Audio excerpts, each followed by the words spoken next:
이 땅에 오셨습니다.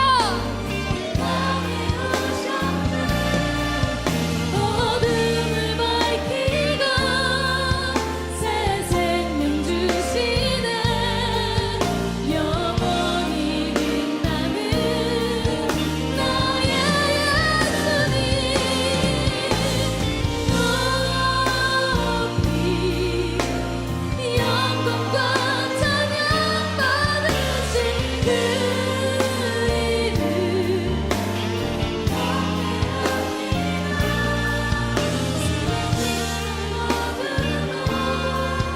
내게 찬양 주시네.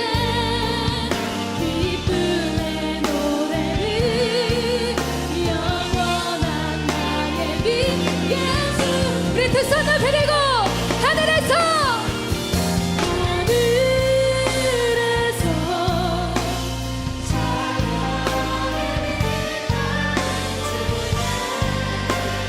땅에 오셨네.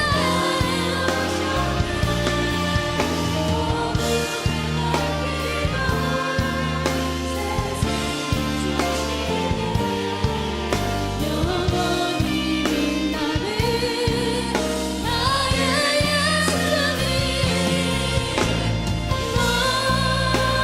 높이 영광과 찬양 받으시는 이름 경배합니다.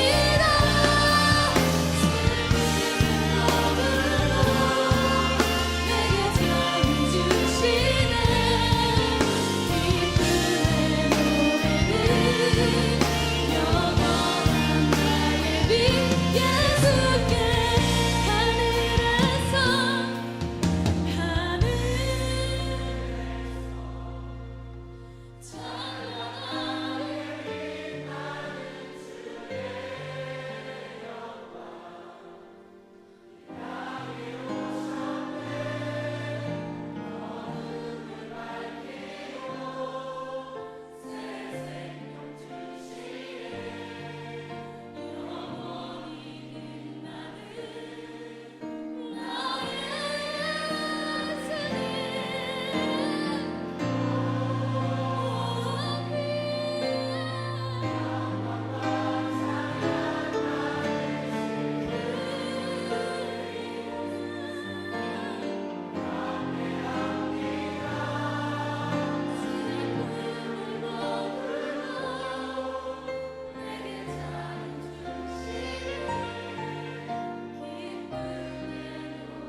주님이 부르실 때 어디든 가시겠습니까?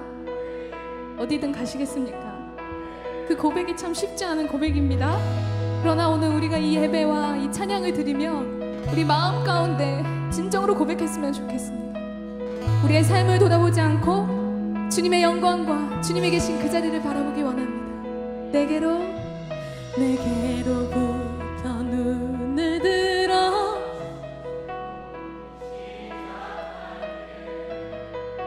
주의 일을 보겠네. 내 작은 마음 돌이키사 하늘을 꾸게 하네. 주님을 볼 때 내게로부터 눈을 들어 주를 보기 시작할 때 주의 일을 보겠네. 내 작은 마음 돌이키사 하늘에 꿈꾸게 하네. 주님을 볼 때 모든 시선을 주님께 드리고 살아계신 하나님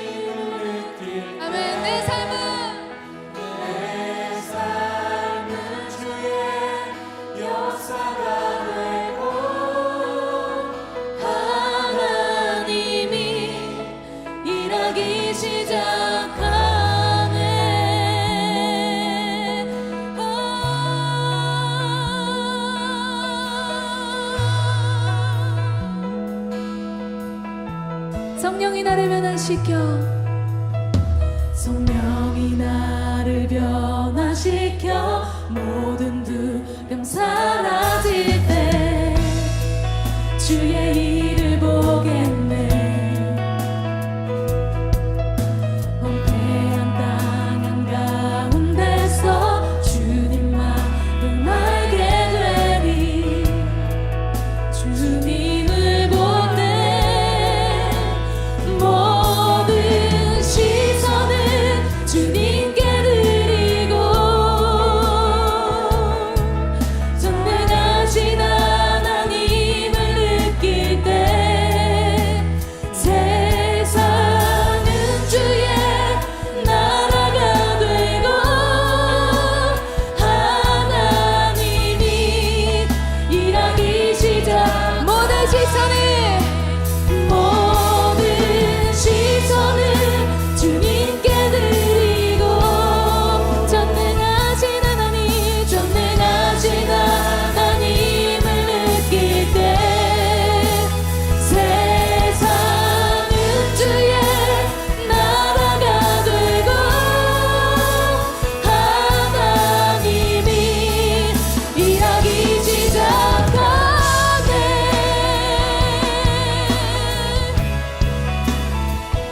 우리가 고백할 때에 우리의 삶이 주님께서 주시는 이 삶이 변화할 것을 기대합니다. 아멘.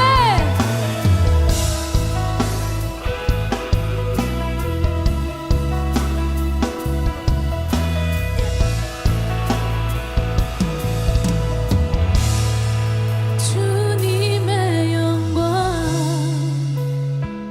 임하네 주 볼 때 주님의 영광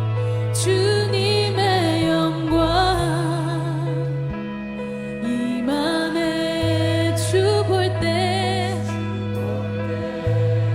고백합시다. 주님의 영광 주님의 영광 임하네 주 볼 때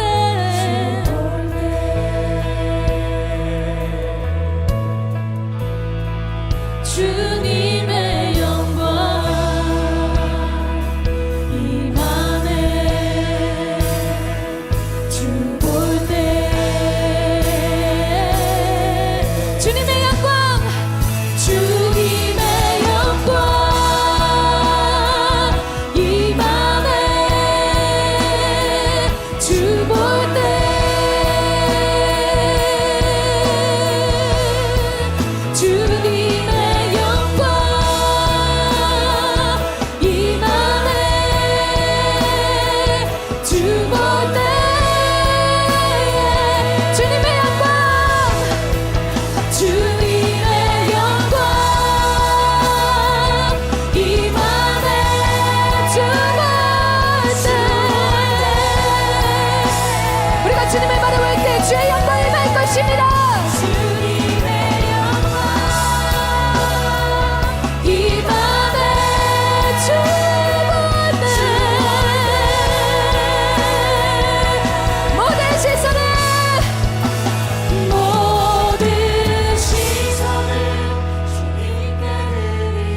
전능하사 천지를 만드신 하나님 아버지를 내가 믿사오며 그 외아들 우리 주 예수 그리스도를 믿사오니 이는 성령으로 잉태하사 동정녀 마리아에게서 나시고 본디오 빌라도에게 고난을 받으사 십자가에 못 박혀 죽으시고 장사한 지 사흘 만에 죽은 자 가운데서 다시 살아나시며 하늘에 오르사 전능하신 하나님 우편에 앉아 계시다가 저리로서 산자와 죽은 자를 심판하러 오시리라. 성령을 믿사오며 거룩한 공예와 성도가 서로 교통하는 것과 죄를 사하여 주시는 것과 몸이 다시 사는 것과 영원히 사는 것을 믿사옵나이다. 아멘. 나는 주님의 얼굴 보기 원해. 나는 주님의 음성 듣기 원해. 그곳에 달려가 무릎 꿇고 소리 질렀네. 예수여 날 불쌍히 여기소서. 보게 되리 주의 손끝으로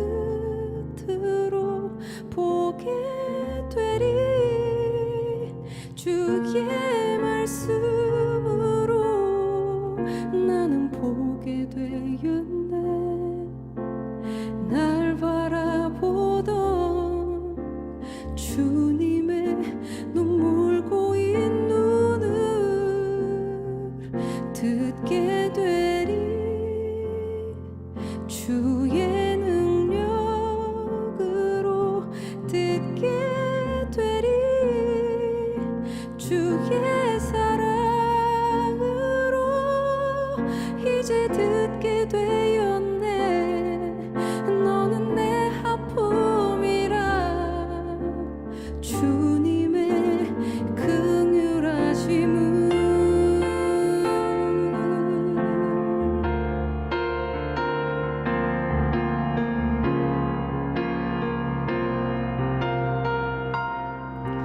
나는 주님의 얼굴 보기 원해. 나는 주님의 음성 듣기 원해. 그곳에 달려가 무릎 꿇고 소리 질렀네. 예수여 날 불쌍히 여기소서. 보게 되리 주의 손끝으로 보게 되리 주의 말씀으로 나는 보게 되었네.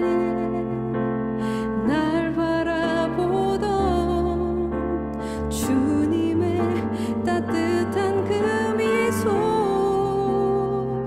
듣게 되리 주의 능력으로 듣게 되리 주의 사랑으로 이제 듣게 되었네. 너는 내 보물이라 주님의 신실하심을.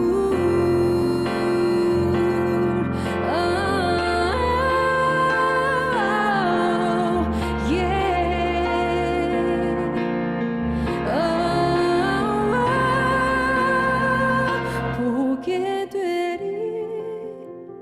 주의 손끝으로 보게 되리 주의 사랑으로 이제 보게 되었네. 너는 내 보물이라 주님의 신실하심을. 주님의 긍휼하심을.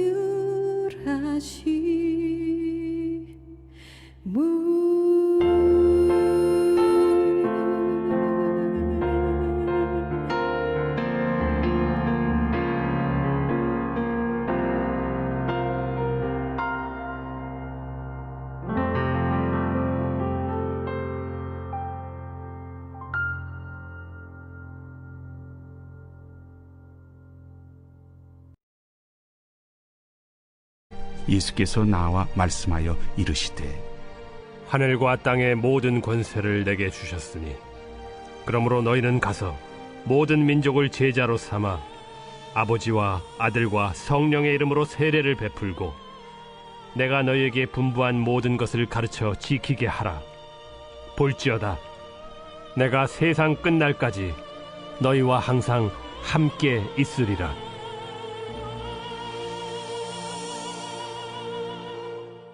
할렐루야. 오늘 전후 좌우에 계신 분들과 함께 인사 나누실 때 주의 이름으로 사랑하고 축복합니다. 인사 나누겠습니다. 주의 이름으로 사랑하고 축복합니다. 할렐루야. 오늘도 주께서 우리 안에 생명으로 역사하시고 소망으로 위로해 주실 줄로 믿습니다. 2021년 첫 주 예배를 드리면서 우리가 함께 모여서 예배하지 못함이 참 아쉽고 또 이날 성찬의 예식을 함께 떼지 못하는 것도 역시 아쉬움입니다. 그러나 어떤 상황과 형편 가운데서도 어떤 또 상황 가운데 예배한다 할지라도 주님을 신뢰하는 온전한 믿음의 고백을 가지고 예배할 때 있는 그곳에서 우리를 만나주시고 말씀해주시고 역사하시는 능력을 우리에게 나타내 주실 줄로 믿습니다. 오늘 저는 여러분들과 함께 읽은 마태복음 28장 18절 이하 말씀을 중심으로 함께 선포합시다. 항상 함께 있으리라. 이런 제목 가지고 하나님 말씀 나누고자 합니다. 송구영 시인 예배를 드리신 분들도 있으시겠지만 그렇지 못한 분들에게는 오늘 예배가 2021년을 맞는 새해 첫 예배가 되리라고 생각됩니다. 올 한 해도 우리가 그 어떤 갈망보다도 주님이 임재하시고 또 함께 하셔서 하나님의 사랑과 위로하심을 경험하는 한 해가 되어야 할 줄로 믿습니다. 그런 은혜가 있기를 또한 축복합니다. 올해 초 주님 앞에서 세우신 여러 거룩하고 또 경건한 결단들이 여러분 마음 가운데 있으시죠? 네. 일상을 살아가는 계획 세우느라 너무 바빠서 경건의 삶에 대한 계획은 못 세우셨습니까? 우리 성경 읽기를 한다든지 필사를 한다든지 기도를 하루 30분 한다든지 이런 여러 가지 나름의 거룩한 영적인 결단들이 있었으리라고 생각됩니다. 그러나 중요한 것은요, 일단 시작하는 것입니다. 그 시작이 좀 미흡하다 할지라도 내가 원래 계획한 대로 이렇게 이루어지지 않는다 할지라도 하나님께서 거룩한 열정과 마음으로 주신 바로 그 일들을 우리가 시작하면 그것을 이루시고 되게 하시는 하나님의 은혜, 더불어 그 가운데 나를 만나주시는 하나님의 특별한 사랑 누리게 될 줄로 믿습니다. 여러분, 그 시작하기까지 그 모든 시작이 나에게 있다고 생각하면 우리는 하기 어렵습니다. 근데 시작하게 하신 분도 하나님이시고 그 일을 끝까지 이루어 성취하시는 분도 하나님이시라는 신뢰가 있으면 우리는 그 하나님으로 인하여서 기꺼이 그 모든 일들을 끝까지 잘 감당하게 될 줄로 믿습니다. 여호수아 3장 말씀을 보면요, 하나님께서 여호수아 군대를 통해서 드디어 가나안 땅을 정복하게 하시는 위대한 역사 이야기가 등장합니다. 이 가나안 정복을 위해서 여호수아 군대가 제일 먼저 해야 될 것이 있었다면 무엇일까요? 하나님께서 무엇하라고 말씀하셨냐면 제사장들로 법궤를 메고 제일 먼저 그 요단강에 첫 발을 내딛어야 한다라고 말씀하셨습니다.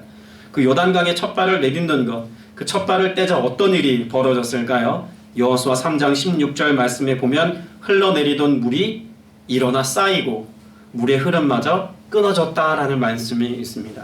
그런 점에서 처음 시작, 첫걸음, 여러분 이것이 얼마나 중요한지를 성경은 우리에게 가르쳐주고 있는 겁니다.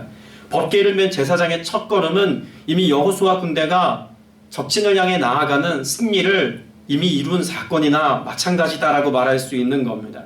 처음 시작이 하나님의 역사였기 때문에 그런 것입니다. 자, 그런데 이 위대한 승리의 역사가 단지 이스라엘 백성들이 무언가를 했기 때문에 주어지는 은혜라고만 생각해서는 안 됩니다. 그 시작을 누가 여셨는지를 보는 것이 더 중요하겠죠. 여호수아 3장 7절 말씀에 보면 여호와께서 여호수아에게 이르시되 내가 오늘부터 시작하여 너를 온 이스라엘 목전에서 크게 하여 라고 말씀하고 있습니다. 여호수아와 그 군대를 통해서 하나님이 계획하시고 설계하신 바로 그 일들을 시작하셨다고 말씀합니다. 그런데 누가 시작하셨다고 말씀하나요? 내가 오늘부터 시작하여. 하나님이 여호수아를 통한 승리의 역사를 시작하셨다라고 말씀하고 있는 겁니다. 때문에 여호수아와 그 군대가 하나님을 의지하여 나아가는 이 수많은 전쟁들을 치르기 전에 제일 먼저 해야 할 일은 무언가 군비를 저축하거나 혹은 전열을 가다듬는다거나 혹은 전략을 세운다던가 그런 일이 아니었습니다. 하나님께서 여호수아 군대에게 명령하신 첫 번째 명령이 무엇이었냐면 여호수아 3장 5절에 여호와께서 내일 너희 가운데 기이한 일들을 행하시리라 라는 말씀과 함께 너희 자신을 성결하게 하라 라고 하는 말씀을 주셨습니다. 전쟁을 준비하라가 아니라 여호와 앞에 성결하라 라고 하는 말씀을 주셨다는 거예요. 그러면 누가 일하시겠다고 말씀하나요? 내가 너희 가운데 그 기이하고 놀라운 승리의 역사를 내가 행하리라 라고 말씀하고 있습니다. 2021년 1월 첫 주가 시작되었습니다. 우리가 첫 걸음을 내딛는 이 시작은 마치 법궤를 맨 제사장 그룹이 여호수아 군대를 앞장 세워서 그 첫 걸음을 내딛는 것과 같다고 생각합니다. 그러나 우리가 이 2021년 첫 예배를 드림이 단지 우리가 뭔가 열심히 살아내기 위한 어떤 도전을 받거나 자극을 받기 위한 수단 정도로 생각한다면 2021년 역시 고달프고 힘든 세월일 수밖에 없습니다. 그러나 우리가 여호와 앞에 성결하고 하나님이 하실 일들을 믿는 믿음의 고백을 가지고 기대감을 가지고 순종함으로 나아가면 결국은 이 시작의 첫걸음을 떼게 하신 하나님, 2021년 1월을 허락하신 그 하나님께서 우리의 삶의 모든 순간순간을 지키시고 인도해 주실 줄로 믿습니다. 여러분 기억하십시오. 2021년 1월, 아니 이 한 해를 누가 허락하셨습니까? 하나님이 허락하신 것입니다. 하나님이 허락지 아니하시면 우리에게 2021년 1월 3일에 오늘은 없습니다. 하나님이 우리에게 허락하셨기에 하나님께서 우리의 생활과 우리의 역사와 삶의 모든 순간에 역사하시고 은혜 베풀어 주실 줄로 믿습니다. 그때 우리에게 어떤 은혜가 있다고요? 여호수아 군대가 그렇게 한 걸음을 내딛었을 때 그 물들이 양 옆으로 쌓였던 것처럼 우리가 걱정하고 염려했던 삶의 문제들이 우리 주변으로 물러나 우리 곁으로 쌓여지고 길을 내시는 하나님의 역사를 우리가 경험하게 될 줄로 믿습니다. 우리가 염려했던 염려의 강이 말라버려서 마른 땅 위에 건너가게 하셨던 것처럼 하나님이 행하신 역사 가운데 우리는 기적을 경험하고 하나님의 놀라운 은총과 은혜를 맛보게 될 줄로 믿습니다. 2021년이 여러분에게는 위대한 하나님의 승리를 경험하는 한 해가 되시기를 주님의 이름으로 축복합니다. 사도 바울에게도 이런 믿음과 확신이 있었습니다. 빌립보서 1장 6절 말씀에 보면 너희 안에서 착한 일을 시작하신 이가 그리스도 예수의 날까지 이루실 줄을 우리는 확신하노라. 오늘을 시작하게 하신 바로 그 주님께서 그리스도 예수의 날까지 이루시도록 우리에게 역사하시고 은혜 베푸신다고 사도 바울은 확신했습니다. 여러분 이 고백이 여러분에도 동일한 고백이 되어서 그렇게 역사하시는 하나님을 소망하는 이 한 해를 살아가야 할 줄로 믿습니다. 자, 그런 점에서 오늘 우리가 읽은 본문의 말씀은 예수 그리스도께서 우리에게 말씀해 주신 대위임 명령이자 우리의 영적인 삶을 살아감에 있어서 너무나도 중요한 세 가지 큰 틀을 우리에게 가르쳐주는, 그래서 영적인 결단을 하기에 충분한 말씀이라고 볼 수 있습니다. 오늘 본문의 말씀은 올 한 해 우리가 누구와 함께 하루하루를 살아갈 것인가에 대해서 명확하게 말씀하고 있습니다. 20절 말씀에 보면 볼지어다 내가 세상 끝날까지 너희와 항상 함께 있으리라 라고 말씀합니다. 아멘이십니까? 예수님은 믿음의 사람들에게 분명히 삶의 경계를 말씀하셨습니다. 주 안에서의 삶입니다. 어디에서요? 주 안에서 살아가라고 말씀하셨습니다. 이것이 우리에게 허락된 삶의 경계선입니다. 최근에 참 어떤 책의 내용을 보면서 의미 있게 도전을 받았던 내용이 있어서 좀 나누고자 합니다. 사람들은요 끊임없이 새해가 되면 어떤 문화, 어떤 역사를 만들 것인지에 대해서 고민한다고 합니다. 그렇게 우리가 문화를 만들어가고 문명을 만들어가는 것을 가리켜서 생활이라고 이야기한다고 하죠. 근데 생활, 이것을 영어로 표기를 하면 live라고 씁니다. live라고도 쓰죠. L-I-V-E라고 씁니다. 근데 너무나 재밌는 건요, 이걸 한번 스펠링을 따라서 한번 써보십시오. L-I-V-E. 이걸 거꾸로 읽으면 어떻게 될까요? 철자를 거꾸로 읽으면 E-V-I-L이 됩니다. evil이 되죠. 악이라는 뜻입니다. 함께 살아왔다라고 하는 말도 이 live와 함께 쓰여서 have라는 조동사와 함께 붙여서 쓰면 have lived라고 쓰여지는데 이 lived라고 하는 살아왔다의 단어도요 거꾸로 쓰면 어떻게 될까요? devil이 됩니다. 데빌이 됩니다. 악마라는 뜻이죠. 말장난 같습니다. 영어 가지고 뭔가 사람 말 만들어내기 좋아하는 사람들이 만들어낸 말같이 느껴지기도 합니다. 그러나 그런 말 속에서도 우리가 느끼고 생각할 바는 충분히 있다고 생각됩니다.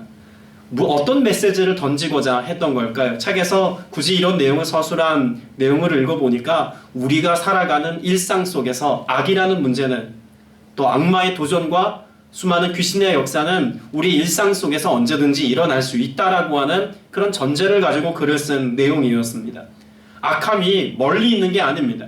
2021년을 살아가면서 그 악함이 아주 포악한 사람들에게만 일어나는 것이 아니라 누구에게나 일어날 수 있는 문제라고 하는 사실을 우리는 떠올릴 수 있어야만 합니다. 악이 어디에도 존재한다는 것은 어디서 알 수 있을까요? 나 자신의 모습 속에서도 종종 발견합니다. 분내거나 미워하거나 좌절하거나 혹은 나쁜 생각을 하거나 거짓말하거나 이런 사소한 문제들도 다 악의 방식입니다. 주님 안에 거하는 믿음의 사람들이 살아가는 삶의 방식일 수 없다는 것을 우리는 잘 알고 있죠. 이와 같은 악함의 문제를 우리가 그냥 내버려두고 방치해 살아가다 보면 결국 우리의 삶의 경계가 무너집니다. 우리 삶의 경계가 무엇이라고요? 주 안에서의 삶입니다. 이 경계가 무너지는 이유가 우리 일상 속에서 소소하게 느꼈던 그와 같은 죄악된 삶의 방식을 용납하는 데 있다는 겁니다. 지난해 9월에 여성가족부에서 저희 집으로 문서 하나가 도착했습니다. 내용이 이렇습니다. 귀하의택 인근에 거주하는 성범죄자 신상 정보를 아래와 같이 보내드리오니 귀대개 아동 청소년을 보호하는 데 참조하여 주시기 바랍니다. 성범죄자가 우리 집 근처에 살고 있다는 이야기예요. 그리고 신상이 나와 있는데 나이 35세, 키 180, 몸무게 107g 이런 신상 정보와 함께 맨 밑에 뭐라고 쓰여져 있냐면 전자장치 부착 여부, 미착용 이렇게 써 있습니다. 와, 아무렇지도 않게 돌아다닌단 말이야? 제어가 안 된단 말이야? 내가 알아서 경계해야 된다고? 우리 아이들 내가 24시간 따라다니면서 돌보아 줄 수 없는데 야, 이거 어떻게 하지? 순간이지만 그런 생각을 했습니다. 내 주변에 악함이 존재합니다. 내 주변에 위협이 존재합니다. 그러나 내가 내 자녀를 스스로 보호할 수 없다는 생각에 여러 가지 생각이 들었습니다. 아까 신상을 제가 말씀드리지 않았습니까? 키 180에 몸무게 107입니다. 그럼 제가 만약에 싸운들 제가 이길 수나 있겠습니까? 얼굴도 얼마나 험악하게 생겼는지요. 보는 것만으로도 섬뜩하더라고요. 근데 그런 사람을 내 주변에서 마주치게 되거나 내 딸을 보호해야 되는 어떤 상황이 생겼을 때 과연 내가 잘 해낼 수 있을까? 이런 생각은 어쩌면 지극히 당연한 생각일 수 있습니다. 말씀을 준비하면서 그런 묵상을 했습니다. 그런 악한 어떤 사람이 내 주변에 있다는 사실을 접하게 되었을 때 이를 경계하고 이를 위해서 이런저런 계획을 세우는데 여러분 우리 주변에서 흔히 볼 수 있는 그와 같은 일상의 죄악들 거짓말하고 미워하고 좌절하고 낭망하고 슬퍼하고 악의 방식으로 끊임없이 도전해오는 이 악함의 역사에 대해서 우리는 과연 얼마만큼 주님을 의지하고 주 안에서 이 모든 문제를 해결하시는 도움을 구하기까지 엎드려 기도하고 그네를 사모하였는가 생각해보면 이 영적인 경계를 세우고 영적인 도전 앞에서 승리의 역사를 써내려가기 위한 영적인 수고로움의 결단은 우리에게 턱없이 부족하다는 생각이 들었습니다. 우리가 염두해야 될 것은 내 주변에 있는 성범죄자나 혹은 악한 사람만이 아닙니다.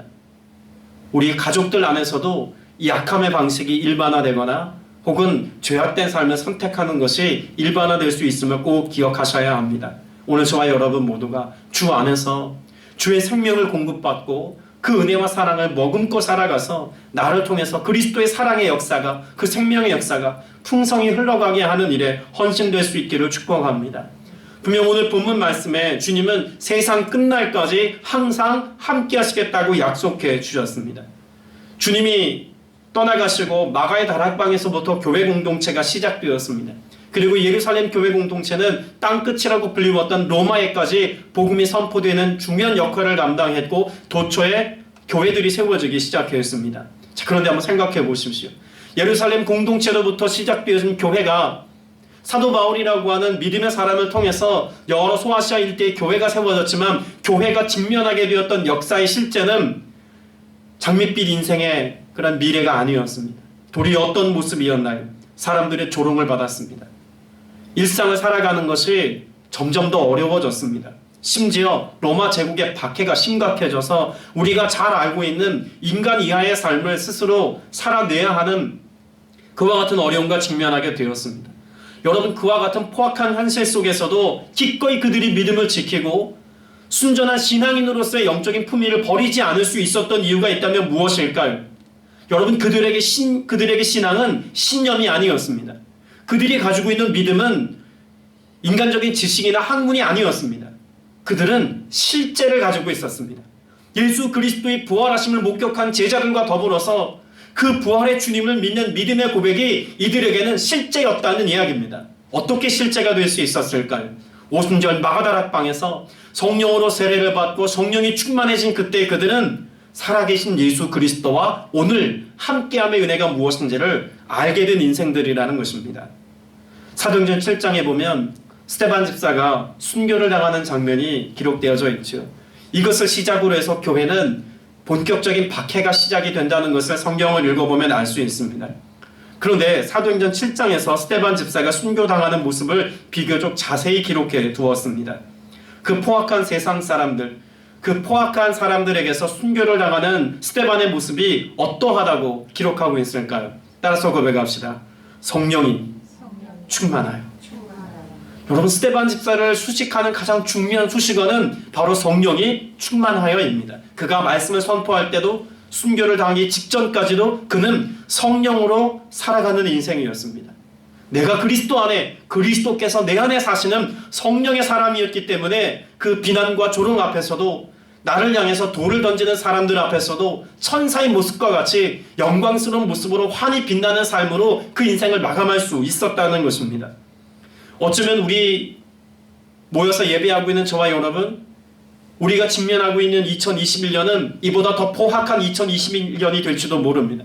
코로나 상황, 심각한 경제 위기, 또 여러 가지 사회적인 악재들, 또 교회 공동체를 위협하고 있는 여러 거짓 메시지들과 합리적이지 아니하고 합법적이지 않은 세상의 도전들, 여러분이 모든 것들이 2021년을 수식하는 말들일지도 모릅니다. 이 어둠 속에서, 포악한 세상 속에서 우리가 어떻게 환히 웃으면서 찬송하며 기쁨의 고백을 가지고 즐거이 오늘을 살아갈 수 있겠습니까? 어떻게 복음을 전하는 증인으로서 선한 영향력을 끼치며 살 수 있을까요? 스데반 집사가 우리에게 보여준 것입니다. 해답은 내게 있지 않습니다. 우리 모두가 성령의 사람이 되어서 성령의 충만한 삶을 살아갈 때 우리는 세상을 넉넉히 이기는 승리의 삶을 오늘도 살게 될 줄로 믿습니다. 말씀을 묵상하는 내내 떠올랐던 사람들이 있습니다. 사드락과 메삭과 아벳나고. 다니엘의 세 친구로 알려졌던 이들이 풀무불 속에 던져지지 않습니까? 그런데 그 풀무불 속을 들여다보니까 어떤 존재가 하나 더 있다는 것을 사람들이 보게 됩니다. 성경에 보면 결박당하지 않은 네 번째 사람, 신들의 아들과 같은 이가 보였다라고 말합니다. 분명히 예수 그리스도께서 그들과 함께 계셨다라는 해석이 일반적입니다. 여러분, 풀무불 속에 던져져도요, 주님이 함께 하시면 그 불구덩이 속에서도 생명을 유지할 뿐만 아니라 풍성한 은혜를 누리는 삶을 살 수 있다는 것을 성경은 가르쳐 줍니다. 심지어 그 풀무불 속에서 건진받은 사드락과 메삭과 아벳느고는 스스로 기꺼이 생명을 내어 던졌고 일상의 삶을 포기한 듯 보였지만 그 속에서 주님과 함께 거하다가 나왔을 때는 더 높은 고위관직에 오르게 되었다는 이야기까지 말씀에 기록하고 있습니다. 여러분, 인생의 반전은 내가 쓰는 게 아닙니다.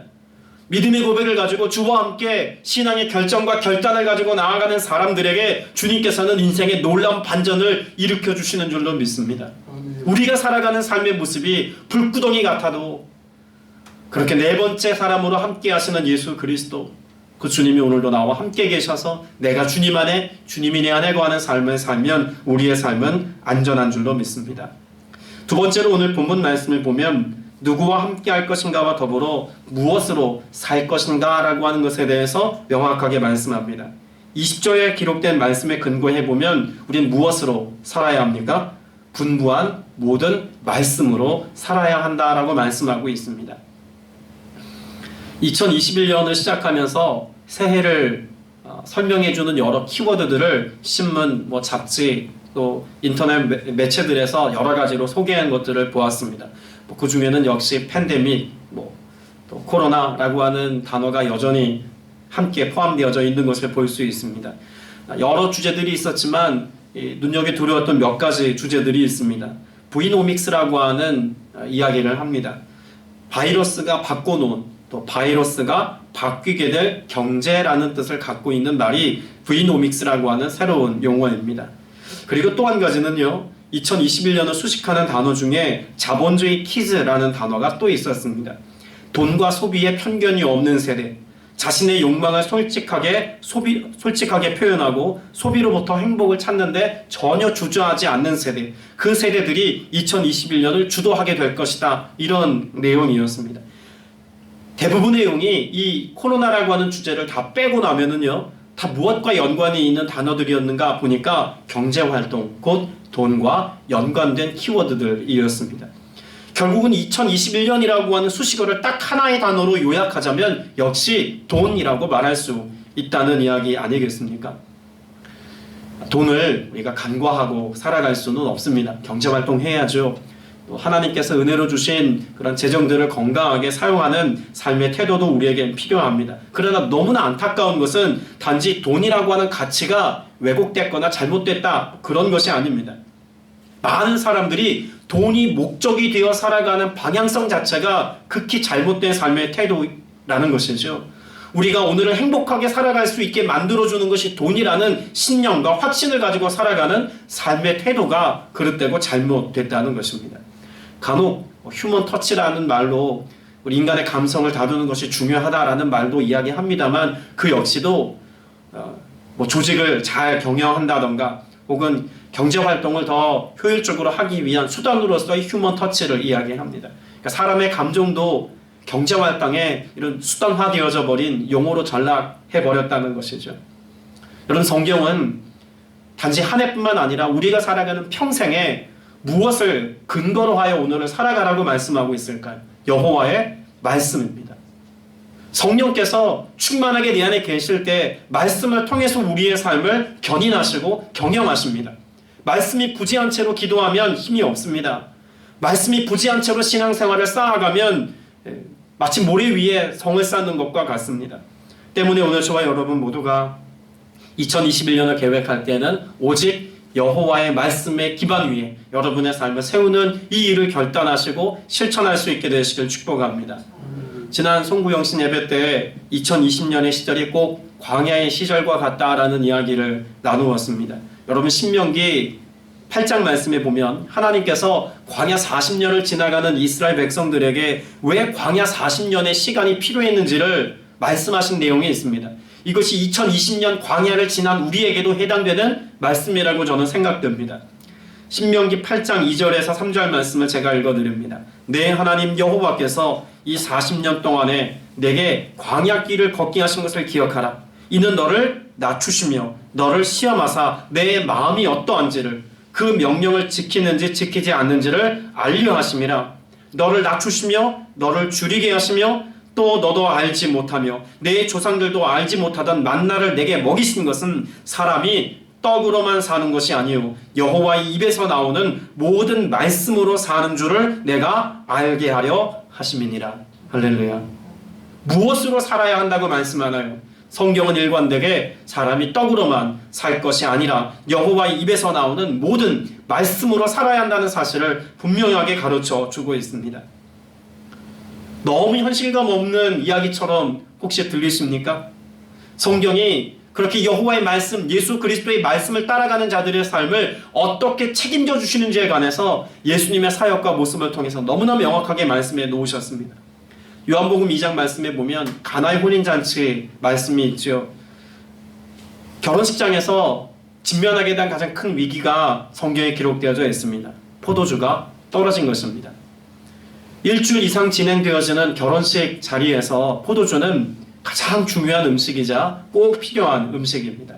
그런데 포도주가 떨어졌다는 것은 앞으로 남아있는 모든 결혼 축제와 같은 시간이 엉망진창이 될 여지가 있다는 것을 보여주는 내용이죠. 이 문제를 해결하기 위해서 예수님의 어머니 마리아가 하인들에게 당부하는 메시지가 있습니다. 그의 어머니가 하인들에게 이르되 너희에게 무슨 말씀을 하시든지 그대로 하라. 무슨 말씀을 하시든지 그대로 하라 라고 하는 말씀 이후에 예수님께서는 하인들에게 무엇을 말씀하시나요? 항아리에 물을 가득 채우라 라고 말합니다. 여러분, 예수님이 하신 말씀이 이성적이고 합리적이고 논리적인 이야기입니까? 여러분, 사람의 그 발이나 손을 씻기 위해 마련된 그 항아리에다가 물 채우는 일하고 포도주가 떨어진 지금의 상황하고는 전혀 상관없는 일입니다. 오히려 시간 낭비고 의미 없는 일처럼 보여지기도 합니다. 중요한 건 뭐였을까요? 하인들이 예수님의 말씀에 순종했다는 것입니다. 그리고 물을 떠다가 연회장에게 갖다 주라 라고 하시는 말씀 이후에 연회장이 포도주를 맛보고 난 뒤에 어떤 고백을 합니까? 이전보다 더 좋은 포도주를 내어놓으라고 칭찬하며 신랑을 지켜 세우지 않습니까? 분명 비현실적인 주님의 말씀인 것 같습니다. 그런데 그 말씀에 순종하였더니 현실에서 더 좋은 결과를 얻게 되더라. 이것이 성경이 우리에게 말씀해주고 있는 중요한 신비 중에 하나입니다. 우리가 잘 알고 있는 오병이어의 사건도 마찬가지입니다. 예수님의 말씀을 듣기 위해서 많은 사람들이 광야로 몰려왔습니다. 거기 모인 남자들의 숫자만 약 5천 명이 넘습니다. 날이 저물어 가는데 먹을 것이 없게 되자 제자들이 예수님께 돌려보내서 먹을 것을 먹게 해야 합니다 라고 말하지 않습니까? 근데 예수님께서는 갈 필요 없다고 말씀하십니다. 제자들이 찾아낸 것이라고는 어린 소년이 갖고 있었던 도시락, 보리떡 5개와 물고기 2마리가 전부였습니다. 마태복음 14장 15절에 보면 그때의 상황을 이렇게 이야기하죠. 제자들이 나와 이르되 이곳은 빈들이요 때가 이미 저물었으니 무리를 보내어 마을에 들어가 먹을 것을 먹게 하소서. 자, 그리고 주님이 말씀하십니다. 갈 것 없다. 너희가 먹을 것을 주라. 여러분, 성경에서 제자들이 가장 당혹했던 장면 중에 하나가 아닐까 생각됩니다.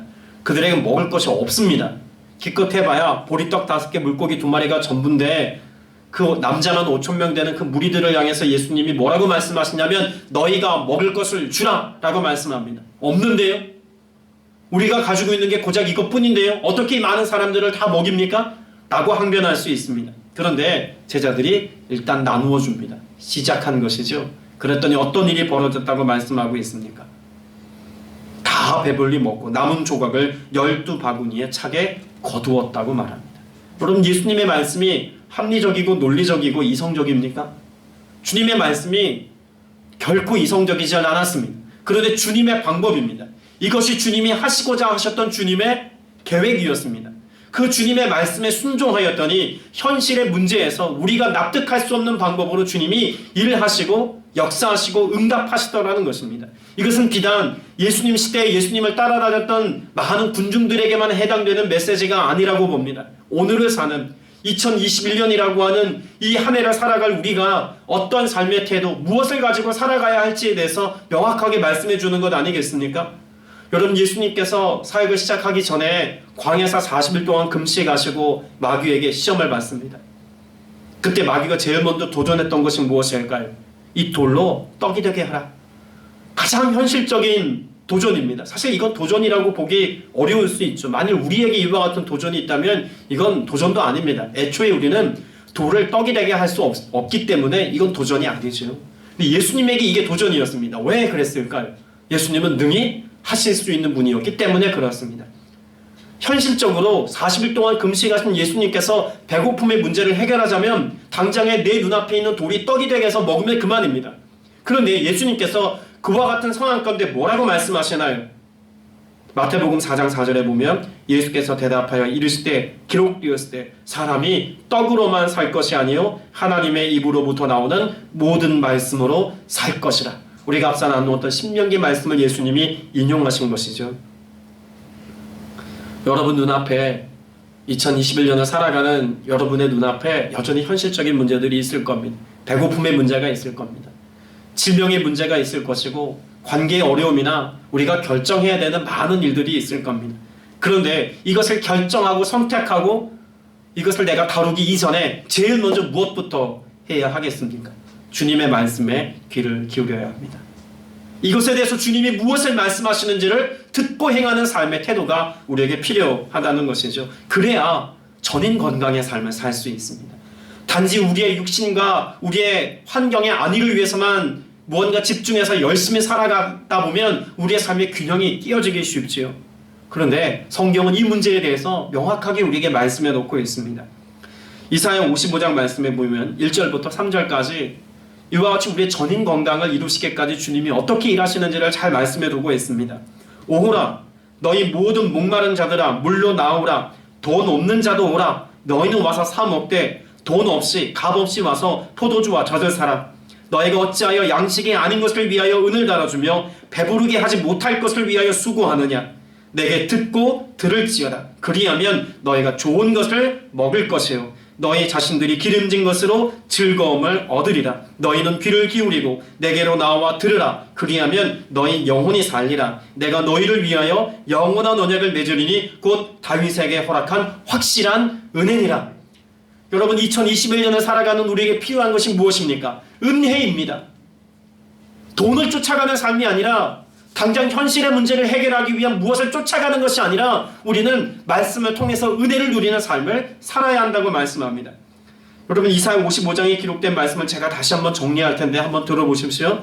여러분 여호와의 말씀을 듣고 들을지어다 라고 하는 말씀이 계속 반복됩니다. 들으라 라고 하는 말씀이 나온다는 이야기죠. 그렇게 듣고 나아갈 때 그리하면 무엇 하신다고 말씀하냐면 너희가 좋은 것을 먹을 것이요. 첫째는 무엇을 위해서 말씀합니까? 우리의 먹거리, 우리 몸의 건강을 책임져 주시겠다는 겁니다. 좋은 것을 먹을 것이요. 그 다음에 무엇을 얻게 된다고 말씀하나요? 즐거움을 얻을 것이요. 우리의 마음과 생각을 지키시고 평안한 중에 주로 인하여 기쁨을 누리게 하시는 마음을 지키시는 은혜가 있겠다고 말씀합니다. 그리고 너희 무엇이 살리라? 영혼이 살리라. 우리의 영혼, 육, 이 모든 것을 다 책임져 주시겠다고 말씀합니다. 어떤 삶을 살아갈 때요? 여호와의 말씀을 쫓아 살아갈 때 이와 같은 은혜가 있음을 분명히 말씀하고 있습니다. 성경이 경제활동이나 돈을 나쁘게만 이야기하는 것이 아닙니다. 그런데 우리가 돈이 목적이 되어서 막 돈을 쫓아 살아가거나 혹은 세상에서 우리가 이룰 만한 그 무언가를 목적이 되어 살아가다 보면 결국은 우린 무엇만 비대해집니까? 몸을 위하는, 육을 위하여 살아가는 삶의 방식에만 길들여지고 한쪽만 치우쳐 비대해진다는 것입니다. 더 중요하게 다루어야 할 영역은 어디일까요? 마음과 영 아닙니까? 우리 열심히 사는 거 중요합니다. 돈도 벌어야죠. 할 수만 있다면 많이 버십시오. 그래서 많이 나누고 많이 하나님의 사랑을 전하는 일에 헌신하십시오. 그러나 돈이 목적이 되게는 하지 않는 그런 여러분의 삶이 되시길 축복합니다. 우리에겐 무엇이 필요합니까? 나를 책임져 주시는 하나님의 은혜. 이것을 갈망하며 살아야 할 줄로 믿습니다. 마태복음 6장 26절에 말씀하죠. 공중에 새를 보라. 심지도 않고 거두지도 않고 창고에 모아들이지도 아니하되 너희 하늘 아버지께서 기르시나니 너희는 이것들보다 귀하지 아니하냐. 2021년을 살아가는 여러분 주님께서 어떻게 보신다고요? 존귀하게 보십니다. 그렇게 어려움과 힘겨움에 견딜 수 없도록 방치하거나 내버려두지 않으실 겁니다. 주님을 의지하고 책임져 주시는 주님의 은혜를 갈망하면 반드시 우리의 삶을 선한 것으로 채워주시고 좋은 것들로 만족해 해 주실 줄로 믿습니다. 마지막 세 번째로 오늘 본문은 무엇을 이루며 살 것인가에 대하여서 말씀하고 있습니다. 19절에서 20절 말씀을 제가 다시 읽어드립니다. 그러므로 너희는 가서 모든 민족을 제자로 삼아 아버지와 아들과 성령의 이름으로 세례를 베풀고 내가 너에게 분반 모든 것을 가르쳐 지키게 하라. 볼지어다 내가 세상 끝날까지 너희와 항상 함께 있으리라 하시니라. 주님은 그리스도인이 살아가야 할 중요한 삶의 목적에 대해서 말씀합니다. 어떻게 살라고 말씀합니까? 제자를 삼아 가르쳐 지키게 하라. 여러분 이 안에는 전도에 대한 선교에 대한 메시지도 있습니다. 많은 사람들로 하여금 하나님의 말씀을 잘 가르쳐서 말씀대로 살아가게 해야 한다는 아주 중요한 메시지도 분명 담고 있습니다. 자, 그런데 오늘 이 말씀은요, 비단 어떤 일들을 이루며 살아가라 라고 하는 메시지 이전에 이런 메시지가 있습니다. 예수님을 닮아 살아가라는 전제입니다. 앞서 나눴던 것처럼 내가 하나님과 함께하는 삶을 살고 내가 하나님의 말씀이 이끄는 대로 살아가다 보면 여러분, 내 삶의 모습 자체가 어떤 삶의 영향력으로 나타난다는 걸까요? 내가 살아가는 모습 자체가 제자 삼는 사역이 되게 하시고 복음을 전하는 도구가 되게 하시겠다라고 말씀하는 것 아니겠습니까? 여러분, 이 말씀은요, 단지 전도해서 교회 성도들의 숫자를 늘려라, 예루살렘 교회 공동체 안에 많은 믿음의 사람들이 모이게 될 터인데 교회를 확장하고 교세를 늘리고 많은 사람들을 이 교회 공동체 안에 모이게 해라, 이런 의미의 말씀으로 주신 것만은 아닙니다. 부흥도 필요합니다. 그러나 더 중요한 것은 무엇일까요? 예수님의 제자 삼는 원리를 우리는 생각해야 이 말씀의 본의를 깨달을 수 있습니다.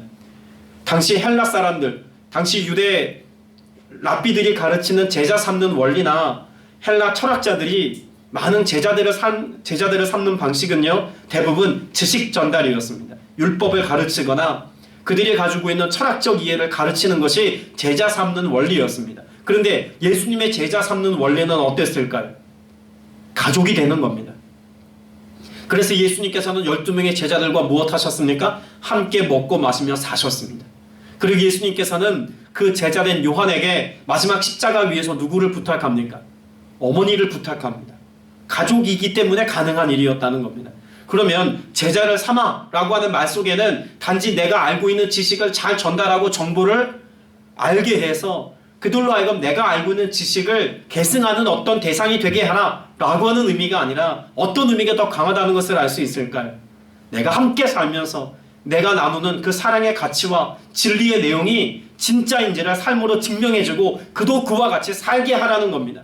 내가 예수 닮음의 삶을 살았다면 그도 예수 닮음의 삶을 살아갈 수 있도록 너희가 예수를 증명하고 예수를 나타내고 예수님을 보이는 자가 되게 하라라고 하는 메시지가 더 강하다는 것입니다. 여러분, 예수님에게 제자는 가족이었고 친구였기에 기꺼이 무엇할 수 있었습니까? 그들의 발을 씻길 수 있었습니다. 스승이었지만 제자들의 발을 씻길 수 있었다는 것입니다. 예수님이 주가 되셨지만 기꺼이 그들을 위하여서 십자가 위에 올라 죽으실 수 있었습니다. 단지 내가 어떤 영리적인 혹은 나의 명성을 이루기 위한 그런 일반적인 제자 의미로 보았다면 그렇게 하실 수 없었겠죠. 예수님이 생명을 내어주시기까지 사랑하시고 모든 것들을 다 희생하여서 섬길 수 있었던 것은 예수님이 가르치시고 하셨던 진리의 내용이 사랑이었기 때문에 그렇습니다. 자, 그러면 오늘 이 말씀을 통해서 2021년도 우리에게 어떤 삶의 태도가 필요하다고 말씀하나요? 전도해서 부흥해라 라고 하는 메시지, 그것으로 받을 수도 있습니다. 그러나 더 중요한 것은 그렇게 제자를 삼아 예수 그리스도를 따라가는 인생이 되게 하기 위해서 너희가 먼저 주 안에 거하고 말씀대로 살 뿐만 아니라 더불어 더욱더 사랑하고 섬기라는 메시지가 우리에게 있는 것 아니겠습니까? 그때에 복음의 선한 능력이 나타납니다. 그때에 예수 그리스도를 믿고 싶은 마음이 믿지 않는 자들의 마음 가운데 일어나는 것입니다. 우리가 그와 같은 삶을 살아가는 것을 보고 사람들이 궁금해하지 않겠습니까? 그때 복음을 설명하면 됩니다.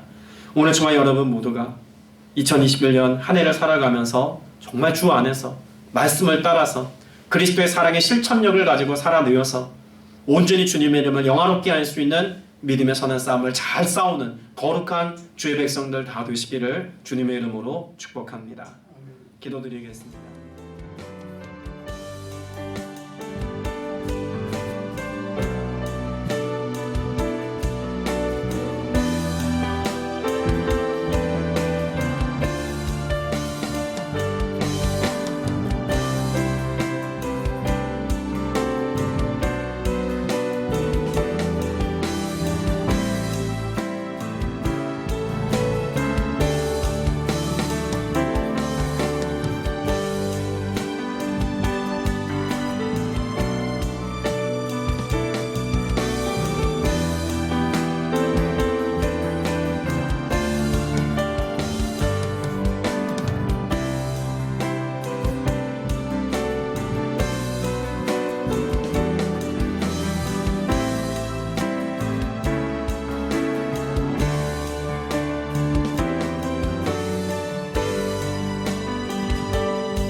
은혜와 긍휼과 자비와 사랑이 풍성하신 아버지 하나님, 택한 백성들 함께 모여서 오늘도 예배할 수 있도록 이끄시고 인도하신 것 감사드립니다. 주님, 성전에서 또 각각의 가정에서 주의 얼굴을 구하며 주의 도우심을 바라보고 소망하며 믿음으로 주님의 말씀을 붙잡고 그 말씀을 마음에 새기고 또한 말씀이 이루어지도록 함께 기도하였습니다. 올 한 해, 아니 평생에 여호와의 선하심을 맛보며 살아가는 모두가 되게 하여 주옵소서. 성령으로 인도함을 받고 나아가는 승리자로서의 삶을 살아가게 하여 주시옵소서. 죄악이 관영하며 악함이 가득한 세상 가운데서 거룩하고 구별된 신부로서의 삶을 살게 하여 주시옵소서. 제자 삼는 사역을 감당하되 우리의 사랑으로 또 주님께서 우리에게 베푸신 은혜로 우리들 또한 섬기며 사랑하며 나누며 베푸는 사역을 감당할 수 있는 모두가 다 되게 하여 주시옵소서.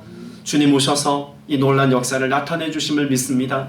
주님, 오늘도 믿음의 고백을 가지고 귀한 예물 구별하여 드린 지체들 주님 드린 손길마다 복의 복을 더하여 주시옵시며 교회와 가정이 주의 은혜와 은총 가운데 풍성함을 누리게 하여 주시어서 그 부유함과 풍성함으로 흩어 구징하며 나누며 베풀며 섬기며 복음을 전하고 선교하는 일에 더욱더 충성스럽게 헌신하는 쓰임받는 우리 모두가 다 되게 하여 주시옵소서.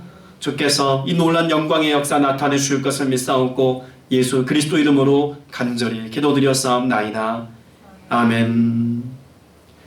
하늘에 계신 우리 아버지여, 이름이 거룩히 여김을 받으시오며 나라가 임하시오며 뜻이 하늘에서 이루어진 것 같이 땅에서도 이루어지이다. 오늘 우리에게 일용할 양식을 주시옵고 우리가 우리에게 죄 지은 자를 사하여 준 것 같이 우리 죄를 사하여 주시옵고 우리를 시험에 들게 하지 마시옵고 다만 악에서 구하시옵소서. 나라와 권세와 영광이 아버지께 영원히 있사옵나이다. 아멘.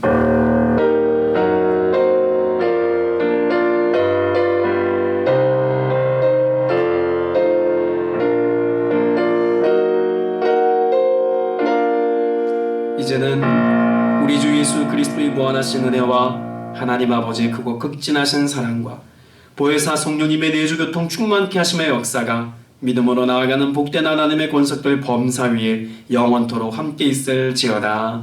아멘.